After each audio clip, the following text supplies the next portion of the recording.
오늘은 수박 벌꿀 와인을 만들어 보겠습니다. 먼저 수박을 잘라서 속살을 파내겠습니다. 집에 있는 아이스크림 스쿱으로 퍼내서 보울에 모아주었습니다. 하얀 부분까지 너무 깊게 파면 맛이 없을 수 있으니까 빨간 속살만 파냈습니다. 파낸 수박 과육에서 주스를 분리해내기 위해서 믹서기에 갈아주겠습니다. 씨 없는 수박이긴 하지만 수박씨가 조금 있고 너무 많이 갈면 조금 있는 수박씨에서 씁쓸한 맛이 나올 수도 있고 공기와 지나치게 많이 섞여서 빠르게 산화될 수 있기 때문에 과즙이 쉽게 흘러나올 정도로만 살살 갈아주겠습니다. 과육으로부터 주스를 분리해주기 위해서 채반으로 걸러주겠습니다.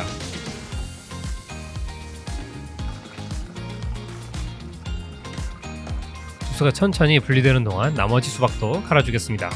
더 큰 믹서기가 있었다면 한 번에 갈았을 텐데요. 없으면 없는 대로 작은 믹서기로 여러 번에 나눠서 갈아주겠습니다.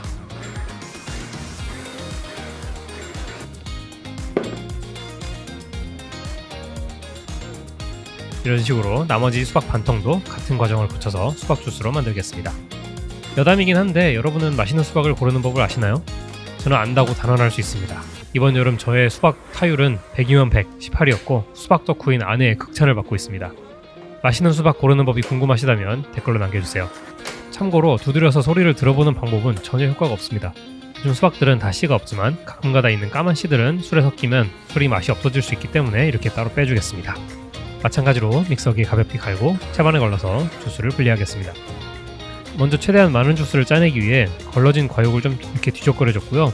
수박 주스에 당분이 얼마나 들어있는지 하이드로미터를 통해서 확인해 주겠습니다. 하이드로미터는 무게추가 들어있는 속이 빈 유리관인데요. 밀도가 높은 액체일수록 이 하이드로미터가 높게 떠오릅니다. 밀도가 높은 주스에는 당분이 많이 들어있고 당분이 많으면 발효를 높은 농도의 알코올로 만들 수 있겠죠. 1.034의 비중이 측정됐습니다. 이 정도 당분은 발효가 완전히 드라이하게 끝난다면 약 4도 정도의 술을 만들 수 있는 정도의 당분 농도입니다. 과일을 발효시킬 때는 발효를 시작하기 전에 과일에 있을 수 있는 박테리아나 야생 효모를 살균해줘야 합니다. 살균에는 여러가지 방법이 있지만 지난 블루베리 와인에서 했던 것과 마찬가지로 60도에서 20분간 가열해서 저온 살균을 하기로 했는데 이게 좀 실수였습니다. 왜 실수였는지 나중에 설명드릴게요. 먼저 수박 주스를 작은 병에 나눠서 무게 담아 주었는데요. 이 시점에서 주스 색이 진짜 너무 예쁘죠? 수박의 붉은색이 그대로 담겨 있습니다. 이때만 해도 이 색 그대로 와인이 되면 참 좋겠다고 생각했었습니다. 수박 주스 같은 병들을 수비드 통에 넣고 온도를 60도로 맞춰주겠습니다. 스테이크용 온도계를 이용해서 온도가 60도까지 확실하게 올라갔는지 확인해줬고요. 20분 후 살균이 끝난 수박 주스를 꺼냈는데요. 이게 뭐죠? 색이 왜 이러지? 수박 주스의 예쁜 빨간색이 전부 바닥에 가라앉아 버렸습니다. 저도 이때 처음 알았는데 수박의 특징적인 빨간색은 라이코펜이라고 하는 카르티노이드계 탄화수소 화합물에서 나온다고 합니다. 라이코펜은 원래 물에 녹지 않는 지용성 물질인데요. 수박 세포 안에 있는 작은 막에 둘러싸인 형태로 떠 있습니다. 수박을 가열하게 되면 이 지질막이 깨지게 되고 라이코펜이 고온에서 응고된 다른 단백질들과 함께 가라앉거나 라이코펜끼리 뭉쳐서 가라앉는다고 합니다. 그래서 제 수박 주스를 가열을 하니까 이렇게 허옇게 변하게 된 거죠. 저도 오늘 새로운 걸 배웠습니다. 어쨌든 상온에서 식혀준 수박 주스를 하나의 큰 발효조에 모으겠습니다. 충분히 식었는지 온도를 확인해줬고요. 온도가 30도 밑으로 충분히 떨어졌으니까 수박 주스에 남아있는 과육들을 분해해줄 팩틱 효소를 넣겠습니다. 팩틱 효소는 과육의 주된 구성 성분인 팩틴을 분해해줘서 마지막에 술이 깔끔하게 마무리되는 것을 도와줍니다. 이제 수박 주스의 맛을 보충해줄 다른 재료들을 준비해보겠습니다. 첫 번째 재료는 풋사과입니다. 술에 상큼한 신맛을 더해주기 위해서 넣었고 특히 풋사과에는 말산과 시트러스산이 들어가 있는데 오늘 사용할 효모는 말산 대사가 가능하기 때문에 맛에 깊이를 더해주기를 기대하고 넣어봤습니다. 더 자세한 설명은 나중에 효모에 대해서 설명할 때 말씀드리겠고요. 맛이 잘 우러나올 수 있게 최대한 잘게 썰어서 수박 주스에 넣었습니다. 두 번째 재료는 라임 제스트입니다. 제스트는 라임 껍질 중에서도 이 하얀색 피트 밖에 있는 초록색 부분을 말합니다. 감자칼로 하얀 속살까지 딸려오지 않도록 얇게 포를 떠줬습니다. 제스트에는 시트러스 향의 근원이 되는 에센셜 오일이 들어있다고 합니다. 라임 과육을 넣는 것보다 라임 맛을 더 강하게 술에 더해줄 수 있습니다. 마찬가지로 맛이 잘 나올 수 있도록 잘게 다져서 수박 주스에 넣어줬습니다.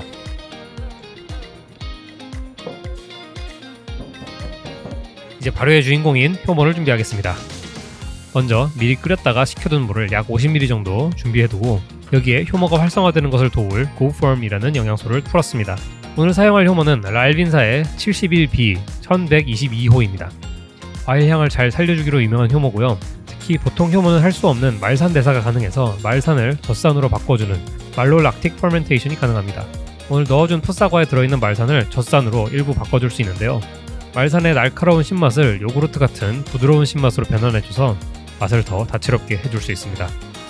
효모를 한 팩 뜯어서 아까 준비해둔 물에 풀어주겠습니다. 건조 효모가 물을 머금게 되면 잠들어 있던 효모가 깨어나게 되고 이 과정을 효모 활성화라고 합니다. 이 상태로 20분 동안 활성화되도록 두겠습니다.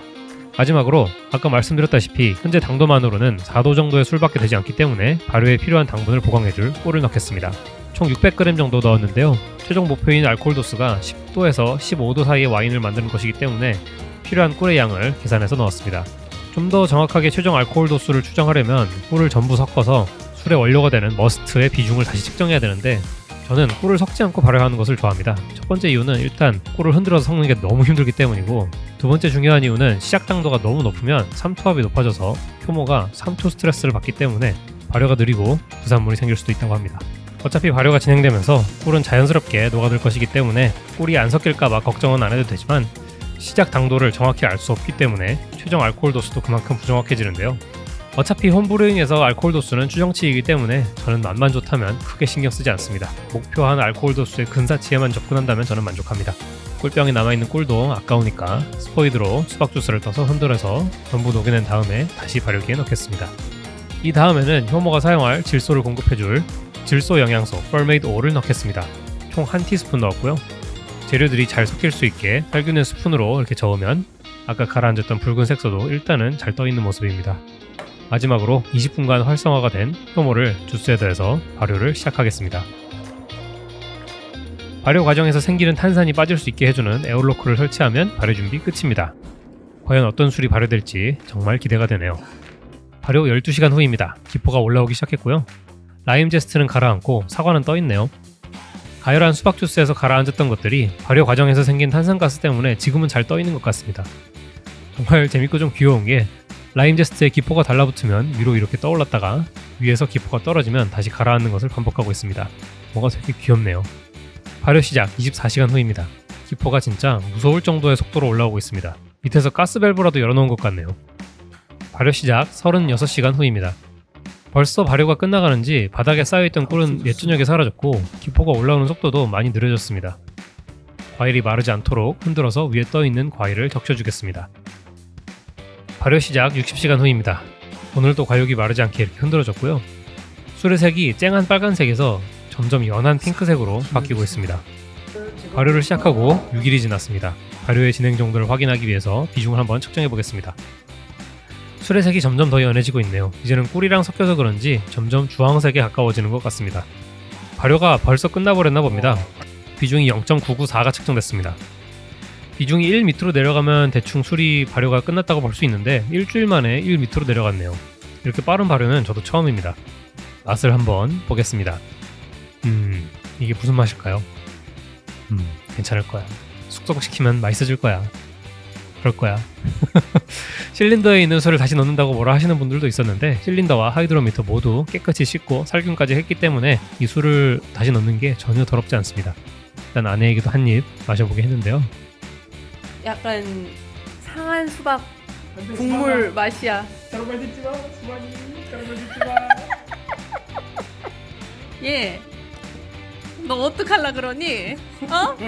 얘, 정신 좀 차려. 어떡할 거야? 과연 수박술의 미래는? 발효 15일째입니다. 냄새가 좀 불안하네요. 상한 건 아닌 것 같은데 일단 비중을 재봤는데 저번에 측정한 것과 동일한 0.994가 측정돼서 발효가 끝났다고 확정 지을 수 있겠습니다. 이번에도 맛을 봤는데 열흘 사이에 기적이 일어나진 않았네요. 이게 무슨 맛일까? 먹었어? 맛을 한번 보면 맛은 냄새만큼 나쁘진 않아요. 아 뭐야? 일단 흐물흐물해진 과일과 바닥에 가라앉은 침전물로부터 분리해주기 위해서 사이펀을 이용해서 옮겨주겠고요. 이 사이펀을 이용하려면 옮기려는 통이 원래 발효기보다 낮은 위치에 있어야 하기 때문에 이 병을 밑에 있는 의자에 두겠습니다. 관을 아래에 있는 병에 넣고 관에 연결된 기역자 펌프를 발효된 술에 잠기게 넣어주고 이렇게 펌프질을 하면 술이 아래로 흐르기 시작합니다. 침전물이 딸려오지 않는 선에서 멈춰줬습니다. 이제 어떻게 하면 수박 와인을 먹을 만한 물건으로 만들 수 있을지 고민을 좀 해보았습니다. 첫 번째로 신맛을 더해줘서 쓴맛을 좀 잡아보겠습니다. 술에 신맛을 더하는 방법은 여러 가지가 있을 수 있는데요. 오늘 제가 사용할 방법은 여러 가지 산이 섞여 있는 애시드 블렌드입니다. 이렇게 홈브루잉용으로 이렇게 패키징에서 나오고요. 여기에는 시트러스 산과 타타르산, 말산이 일정한 비율로 들어가 있습니다. 산의 종류마다 맛이 다른데 어떤 산을 더해야 될지 잘 모르겠을 때 이 애시드 블렌드를 이용하면 대충 맞습니다. 반 티스푼 넣었습니다. 신맛이 쓴맛의 대척점에 있는 것은 아니지만 일단 신맛이 더해지면 이 다른 맛들을 살짝 덮어줄 수 있기 때문에 그렇게 하기로 했고요. 잘 섞어준 후에 다시 한번 맛을 보겠습니다. 이번에는 단맛을 더해주기 위해서 설탕을 넣겠습니다. 꿀을 넣을까도 생각했었는데요. 이미 맛이 좀 복잡해서 심플하게 단맛만 더해질 수 있도록 설탕을 넣기로 했습니다. 100g 먼저 덜어놓고 조금씩 넣어보겠습니다. 갑자기 난입한 고양이는 치워주고요. 먼저 50g만 넣어봤습니다. 맛을 한 번 더 봤는데 나머지 50g도 더 넣어도 될 것 같네요. 한 번 더 섞어주고 맛을 보면서 깊은 생각에 빠졌습니다. 이제 먹을만한가? 비중을 한 번 더 재보겠습니다. 제 입맛 말고도 객관적인 수치로 현재 당도가 얼마나 증가했는지 한번 보기 위해서입니다. 1.004가 측정됐습니다. 이 정도면 스위트보다 드라이에 더 가까운 수치입니다. 아직 여유가 있다고 생각해서 50g 더 설탕을 넣었습니다. 총 150g 넣었네요. 나중에 재보니 최종 비중은 1.008이었습니다. 이제야 좀 마실만 하네요. 계속 맛을 보며 고민을 해봤습니다.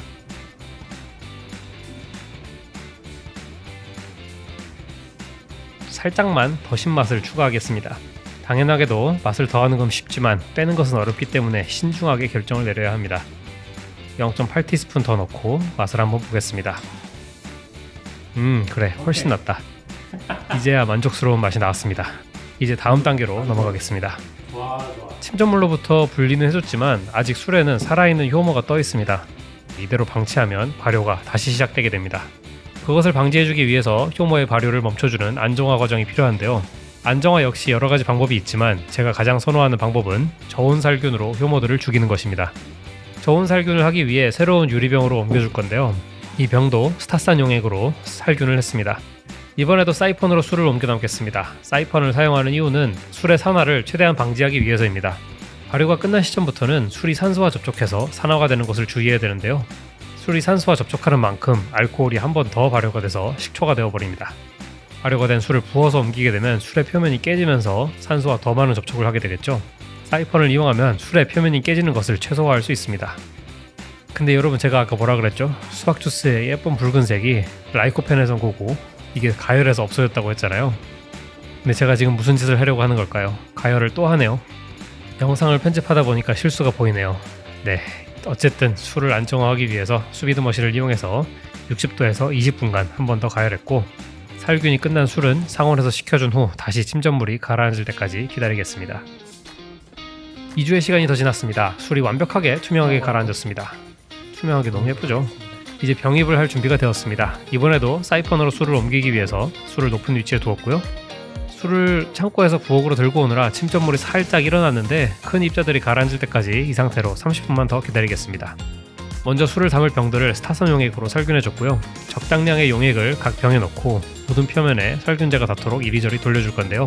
거품이 나지 않도록 이번엔 조심조심 병을 굴렸습니다. 남아있는 빈 병이 모자라서 일부는 큰 1리터 병에 담고 나머지는 빈 맥주병에 담도록 하겠습니다. 병들을 술통 옆에 정렬해주고 관을 병 안 깊숙이 넣은 다음에 사이펀을 술 안에 넣고 펌프질을 해서 술을 흐르게 했습니다. 병과 병 사이에서는 집게를 집어서 흐름을 멈출 수 있습니다. 와이프가 유튜브를 응원해주기 위해서 키친타월을 새로 사줬습니다. 빨간색이 나오니까 화면이 훨씬 예뻐졌네요. 침입하는 고양이는 한 번 더 저지해줬고요. 총 1리터 2병, 맥주병 4병의 술이 나왔습니다. 맥주병들은 새 병 뚜껑을 올려주고 바틀 캐퍼로 이렇게 눌러줘서 밀봉하면 수박 와인 완성입니다. 자, 수박 와인 제가 한번 먹어보겠습니다.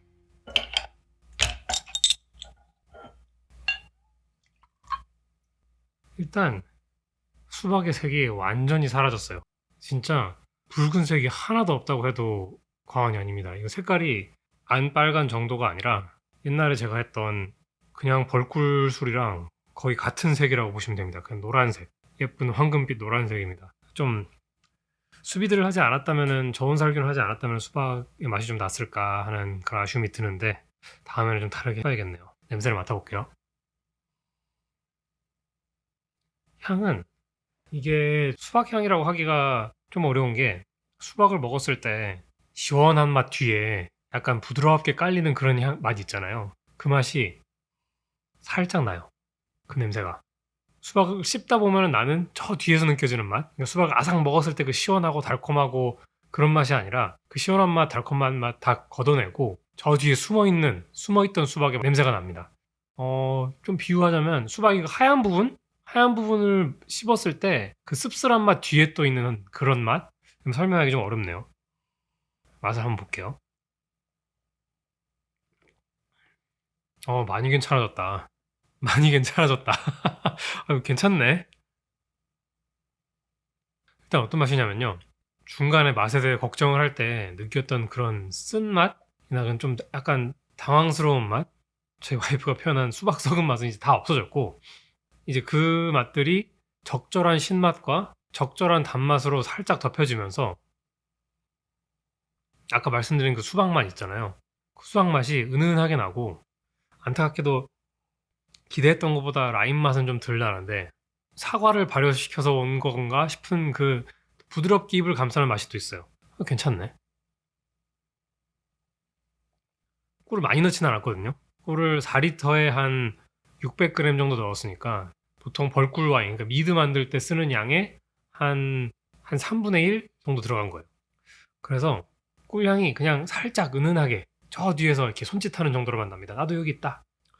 한 가지 아쉬운 점은 바디감이 거의 없다는 거. 좀 바디감에 대한 생각을 했으면 더 좋지 않았을까. 홍차를 넣는다거나 오킹을 한다거나 아니면 와인 탄닌을 넣는다던가 그런 걸 했으면은, 또 모르겠다. 이게 또 가벼운 맛에 먹는 그런 술이 되어가지고 바디감이 너무 심하면 또 안 좋을 것 같고, 근데 살짝만 있어줬으면 좋았을 것 같다는 생각이 들고요. 그래도 걱정했던 것보다는 마실만한 그런 술이 나왔습니다. 제 기준으로는 한 10점 만점에 한 8점 정도, 아니다, 8점 너무 후하다, 7.5점 정도 주겠습니다. 실패작은 아닌 걸로. 오늘도 저의 재밌는 수럼 봐주셔서 감사하고요. 다음번에는 어떤 재료로 발효를 하면 좋을지 댓글에 추천 남겨주시고, 그러면 다음엔 또 더 재밌는 발효 실험으로 찾아뵙겠습니다.